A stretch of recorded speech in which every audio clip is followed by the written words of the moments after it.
Easy as chewing bubble gum. That's kind of what they told me about freelancing, and I always doubted them. I was like, it's gonna be super hard.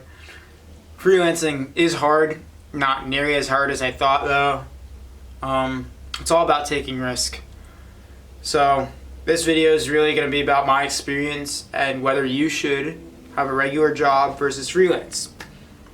I am a graphic designer and I love to travel, so if you like that type of content, feel free to give me a follow. Just subscribe, like, and comment below. Basically, I worked most of college, 2 years out of my college experience, in agencies. I had a summer internship that turned into a paid internship during the year where I worked part-time there. Then I worked at another agency abroad in Israel, came back, went to the old agency, ended up working there full-time, and then ended up working in-house for a nonprofit as a designer, and then later on finally made it to freelance. This is all within a 3-year time span. I've worked under 3 different companies basically as a designer, and I always through college, what all my professors told me to do, because they worked in all these big agencies and were actually like really great, like talented people in their industry, was go the agency space. Agency space gives you a large variety of projects to work on, gives you a large variety of clients and different things that interest you. So if you are seeking variety, working at an agency is great, And in-house, you kind of just get the same thing over and over, but you really get to nail in the marketing for all their channels, basically. You are talking to every single department. Even if it's in-house at a big place, you could still get variety. Let's say if it's a TV network doing things for different shows, or if it's something smaller, you still have all the channels there that you can reach out to those teams, let's say in their overall marketing department, or you could reach out to their nothing design based, more social media, or if you're working in social media, you can reach out to the traditional media team, and you still have those connections, and you can spice up your day that way. But it is less spicy, I'd have to say.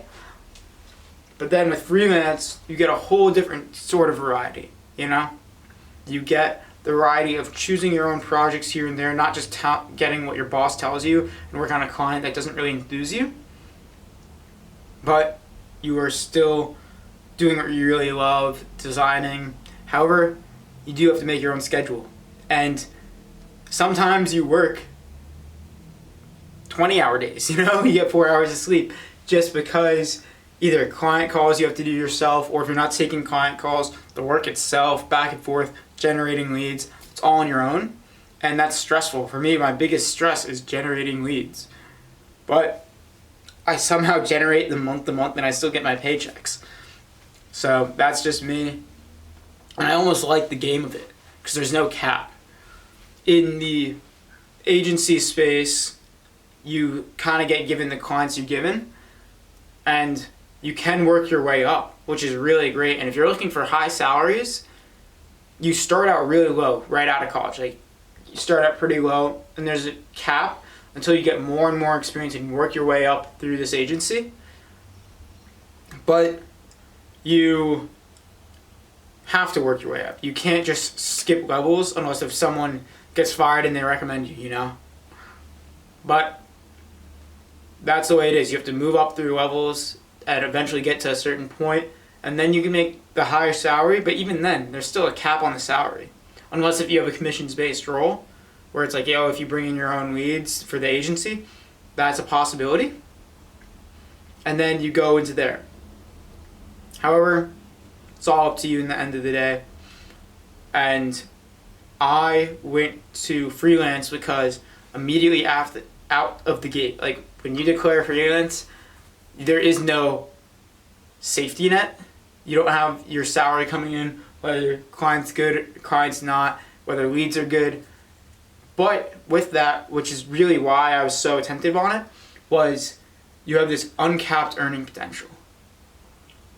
Next month, June 1st. Yeah, next month's June 1st. Or tomorrow is June 1st, sorry. And next month could be a $300,000 month for me. Not like, realistically, not the case, but like, let's say if something gets handed in my lap and that's the opportunity, I could make $350,000 tomorrow. But if I worked a standard job, I wouldn't have that potential. Realistically, that isn't going to happen. I'm probably going to make similar amounts of money to what I made last month, which is honestly pretty similar to what I would make in a 9-to-5 job. However, I did slightly exceed that, which proves to myself, hey, I can do this. Hey, this is what's meaningful to me, and I'm having fun while doing it. I create my own schedule, even though I have to work way more hours to make the same money. I've probably worked equivalent of 2 jobs in the last month. You know, you have your 40-hour work week. I work probably an 80-hour work week, just between all the things I have going on. I have gigs around town that make me a little bit of money just to save. And then I have my freelance work and my personal branding work, which I spend a large portion of my day on. I honestly spend 8 hours a day, 7 days a week on that, at least. So you do that, and a lot of people can get burnt out. One thing I've learned about myself is work ethic. And I think that's really what this whole question comes down to is, first, what are your goals? Do you have a goal of just making good money sustainably, or do you want to make a lot of money but you have to work for it a lot? And the biggest thing that I think determines whether you should go freelance, agency, or in-house is, what is your work ethic like, and what type of work environments can you withstand? All right? I know everyone wants to work from home, and as a designer, you do get that possibility to work from home. However, what you can do is, instead, if you feel like you have the drive to work 8 a.m. to 8 p.m., like I did, which I knew I did because I've worked sales roles where I am sometimes the last one at the office, and just because I naturally want to go, even though I'm getting paid the same to stay at the same amount of hours, I naturally want to work harder. And I found that within myself. I'm like, wait, in those types of roles, I'm not getting paid for my overtime. That's just not happening. I'm getting paid still my constant salary. So why not I choose to get paid for my overtime with freelance? I didn't want to clock off at 5. I'm not the type of guy to clock off at 5. But if you are that type of person where it's like, I want to turn on and off work like a switch instead of like just constantly be in work mode, then probably agency or in-house is more for you. Quite honestly, if you want to be able to turn off your work brain, go agency in-house. You'll make a sustainable salary, and your time is kind of divided. And that's one of the things I love. I went over in a previous video. I love being in Australia for that, is because the work-life balance here is so great compared to the U.S. Where in the U.S., you're expected to work overtime. You have a high side hustle, if not, to make more money. It's not sustainable. While for a certain type of person, it is sustainable. But most people just want to be able to turn on and off work and have their life. And you can have your life that way. So really, when taking this decision into account, just think, do I have the work ethic to work constantly? Similar to a college student, honestly. Like, you work constantly as a college student instead of just being in classes and having those set period of time where you do work. So that's what I have to say about that question, honestly. Do you have what it takes to work constantly? And do you enjoy working constantly? And then maybe you should go the freelance route. If you're like, no, I honestly don't like working constantly, go the salary route, you know? Just way safer that way. And you could honestly make a lot more money a lot faster that way. Like if you just go salary. But a lot of people, similar to my story, are forced into freelance basically. Just because they lose a job and then they take freelance on the side and they're like, oh, this actually can make me some more. And if you think that it's going well for you at the time, I'd say keep at the track, develop your portfolio a little bit more. Whether you're a copywriter or a designer or something else, developing your range of work for freelance is honestly like one of the best things you can do, because you're getting so much variety in projects and you're only getting the projects you like, that you can just go gung-ho on them, have a great portfolio by the end of your freelance time, and then go back into agency life.